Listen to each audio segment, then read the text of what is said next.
Salut à tous et bienvenue dans cette première analyse de film du canapé. Moi, c'est Oriane. Et moi, c'est Thomas, et ça fait des années qu'on a très envie de te parler de cinéma. Regarder un film, c'est avant tout se faire manipuler. Chaque image que tu vois, chaque son que tu entends a été réfléchi par un réalisateur pour te communiquer des informations et te faire ressentir des émotions. Et quand un réalisateur maîtrise parfaitement ses outils de mise en scène, il est capable de faire passer des émotions que même les mots ne peuvent pas transmettre. Et pourtant, on va essayer de mettre ensemble des mots sur ces émotions dans cette émission. On va analyser des films qui utilisent ces outils de manière créative et découvrir les idées qui rendent certaines scènes puissantes ou émouvantes. Qu'on soit bien d'accord, ce n'est pas une émission de critique de film. On peut vous parler d'un obscur film d'auteur comme d'un blockbuster, voire même d'un film considéré comme mauvais. L'important pour nous, c'est d'analyser des scènes qui sont parlantes et qui nous en apprennent un peu plus sur l'art de raconter des histoires. On ne veut pas parler de manière élitiste, mais au contraire apprendre des choses à un public assez large et néophyte. Alors excusez-nous, mais de temps en temps on va revenir sur des concepts qui peuvent paraître basiques et simples à un spectateur plus aguerri. Je vous demanderai donc d'être bienveillants les uns envers les autres dans l'espace des commentaires, et aussi envers nous, parce que nos analyses sont limitées à nos connaissances et à nos impressions. Je sais que l'art de la mise en scène, ça peut paraître confus et flou au premier abord.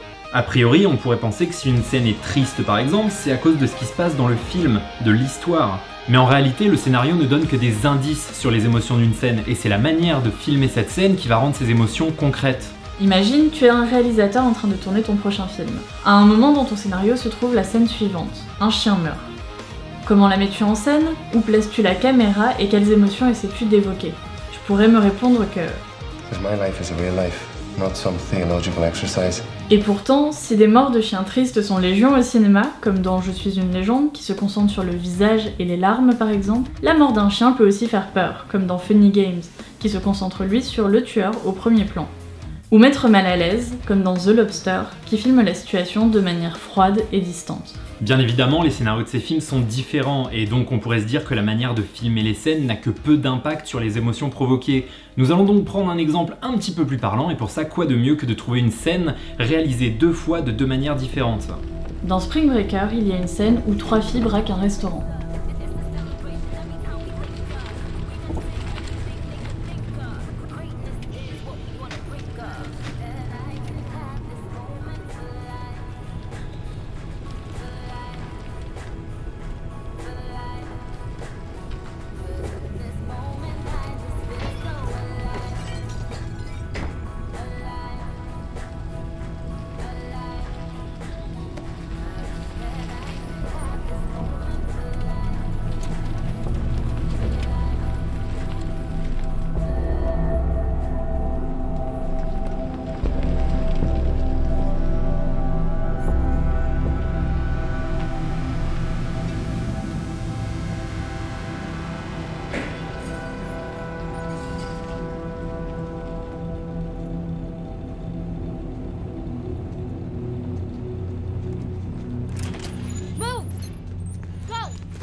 Si je vous demande quelles émotions vous avez ressenties durant cette scène, il y a de fortes chances pour que vous me répondiez un peu de tension, mais globalement la scène est plutôt neutre. On suit ce qui se passe, on regarde les événements se dérouler et on est curieux de ce qui va se passer ensuite, mais nous ne sommes pas réellement impliqués dans le braquage. La raison est simple, la caméra reste dans la voiture, et la caméra c'est le point de vue du spectateur. Nous sommes donc proches du personnage de la conductrice et ressentons les mêmes émotions qu'elle, parce que au cinéma, visuellement égale émotionnellement. Ce que nous voyons donne des indices sur ce que nous devons ressentir. Et le film ne nous montre rien de précis, mais plutôt un ensemble. Il ne coupe à aucun moment pour raccourcir ou allonger la scène, elle se passe en temps réel, et nous ne pouvons qu'attendre la fin du braquage, comme la conductrice. Plus tard dans le film, ces trois filles racontent le braquage à une quatrième personne qui n'était pas là. Et c'est l'occasion pour nous de revoir la scène, mais sous un nouvel angle.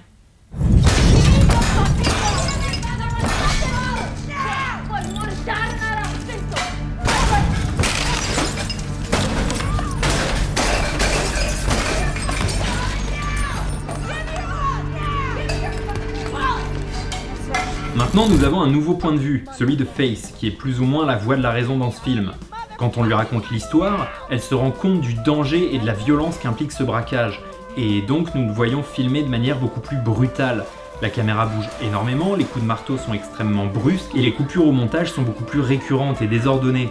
Le film donne une sensation de chaos. Tout bouge rapidement, tout est confus, tout est brutal, exactement comme le braquage, mais exactement aussi comme ce qu'il se passe dans la tête de Faith.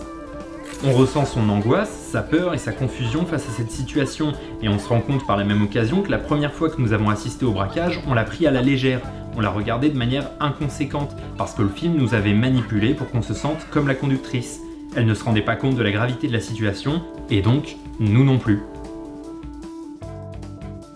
En tout cas, j'espère que maintenant c'est plus clair pour toi. Si tu n'as pas tout compris, n'hésite pas à nous poser des questions dans les commentaires et on essaiera d'y répondre en analysant une autre scène dans un prochain épisode. Maintenant que nous avons vu comment une seule et même scène peut être réalisée de deux manières différentes, voyons l'exact inverse. Comment deux scènes différentes peuvent être réalisées de la même manière. Du coup, désolé, on va spoiler Mommy. Si vous ne l'avez pas vu, allez le voir, c'est un super bon film. Et si vous l'avez vu, on est parti pour l'analyse. Dans Mommy, on suit Diane Després, une mère célibataire qui essaie de s'occuper de son fils, Steve, impulsif et violent. Elle va rencontrer Kayla, une voisine qui va l'aider et devenir une amie très proche. C'est ici qu'apparaît notre première scène, au moment où Diane et Steve commencent à accepter Kayla comme un membre de leur petite famille. Tous les trois passent un bon moment, ils s'amusent et décident de prendre une photo ensemble.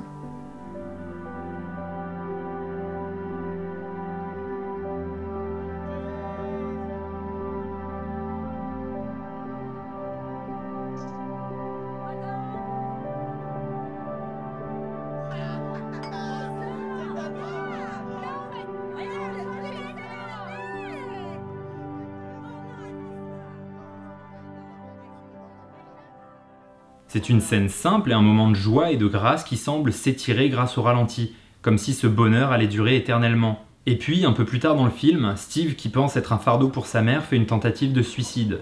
Les deux femmes accourent pour le sauver et tentent de le sortir du magasin.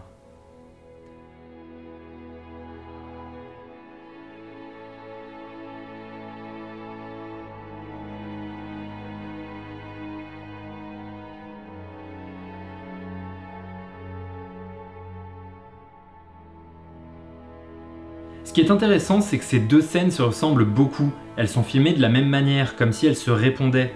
Consciemment ou non, nous voyons le parallèle. Maintenant, le ralenti semble étirer la peur et la violence, comme si cette douleur allait durer éternellement.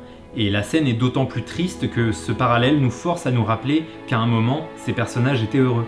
Le fait de réutiliser des plans, ou des compositions de plans en tout cas, donne un effet miroir, comme si un premier plan était une question et le second une réponse. Voici le premier plan de Gone Girl de David Fincher. What are you thinking? How are you feeling? What have we done to each other? Et voici donc notre question, celle que nous allons nous poser tout le film.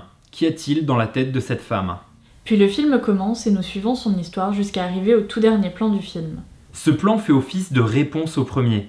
Après avoir suivi les événements du film pendant 2 heures, nous savons ce qu'il y a dans la tête de cette femme. Le spectateur connaît la réponse. Il suffit juste de lui remontrer le plan pour qu'il se repose la question. Retournons à Mommy.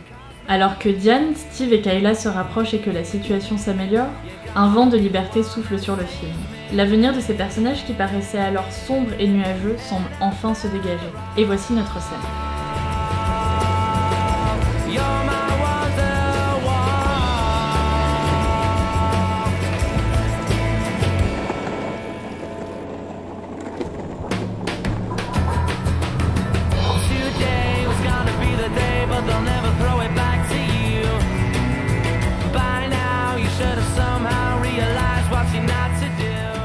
Depuis le début du film, le format de l'image est carré, avec des bandes noires sur les côtés.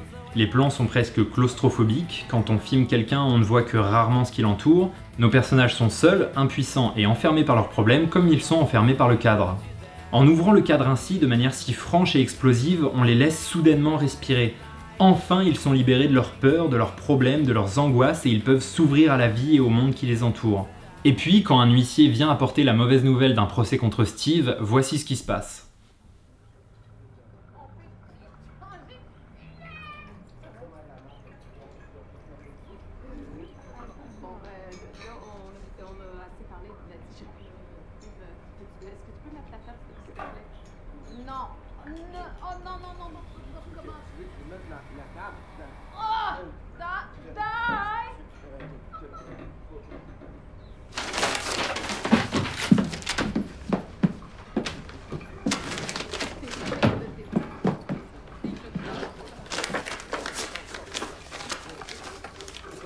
Une fois encore, la mise en scène prend tout son sens par effet de contraste. Alors que le cadre s'ouvrait violemment, faisait voler en éclats les limites du monde des Després, il vient se refermer sur Diane, lentement, froidement, comme une fatalité. Et j'aime beaucoup cette idée de mise en scène, parce qu'elle montre que, au cinéma, n'importe quel outil peut transmettre des émotions, même quelque chose d'aussi anodin que des bandes noires. Cette idée de mise en scène était déjà utilisée dans Kill Bill Volume 2, quand Béatrix se fait attacher à l'arrière d'un camion et que l'image se referme sur elle, et donc sur nous les spectateurs, nous rendant par la même occasion entravés dans ce qu'on peut observer. Et maintenant, direction une scène beaucoup plus subtile. À ce moment du film, Diane a pris la décision d'emmener son fils dans un centre spécialisé, ce qui serait pour elle l'occasion de protéger Steve de lui-même. Elle lui ment alors pour le faire monter en voiture, mais celui-ci se rend compte au dernier instant qu'il a été piégé. Il se sent trahi, abandonné par sa mère. Voici sa réaction.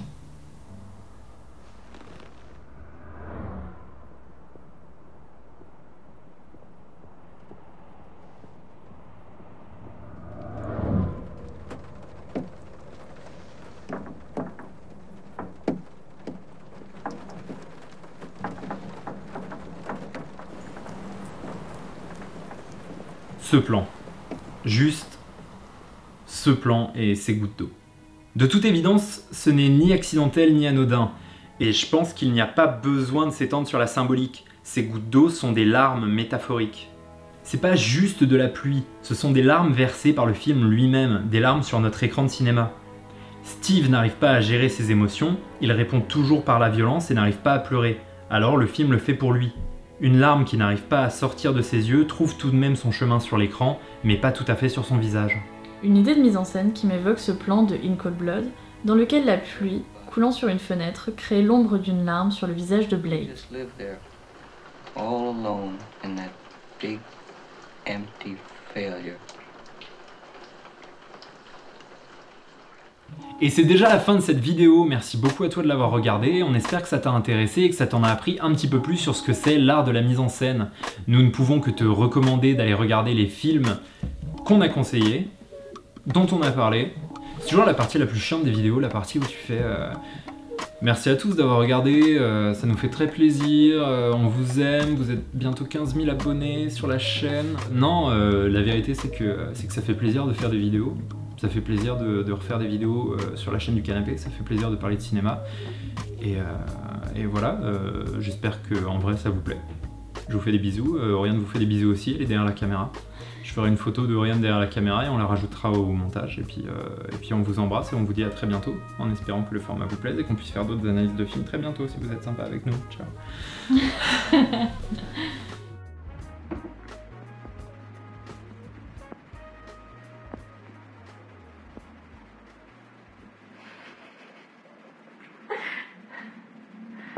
Ça va? T'arrives?